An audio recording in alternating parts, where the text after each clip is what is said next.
அனைவருக்கும் வணக்கம்.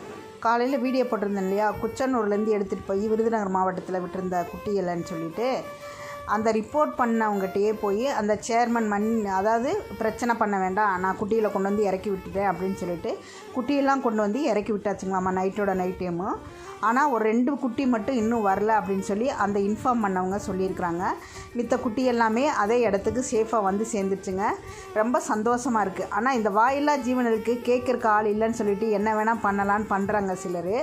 ஆனால் அதுக்கும் வந்து தமிழ்நாட்டில் நிறைய அனிமல்ஸ் லவர்ஸ் இருக்காங்க அப்படிங்கிறத அவர் தெரிஞ்சுக்கணும். இனிமேல் ஒவ்வொருத்தர் தப்பு பண்ணுற எல்லாருமே இதை தெரிஞ்சுக்கணும். அவங்களுக்காக குரல் கொடுக்குறக்கு நிறைய பேர் இருக்காங்கங்க. அதனால் தயவு செஞ்சு அந்த வாயில்லா ஜீவன்களை துன்புறுத்தாதீங்க. இயற்கை அழிவுக்கு காரணம் என்னென்னா, முதல் வந்து இந்த வாயில்லா ஜீவன்களை நீங்கள் எவ்வளோக்கு எவ்வளோ துன்புறுத்துறீங்களோ அந்தளவுக்கு இயற்கை வந்து கோபம் கொண்டு சீற்றம் அடிக்கும். அப்போ நான் அழிஞ்சு போகிறனால தப்பு இல்லை. நன்றி.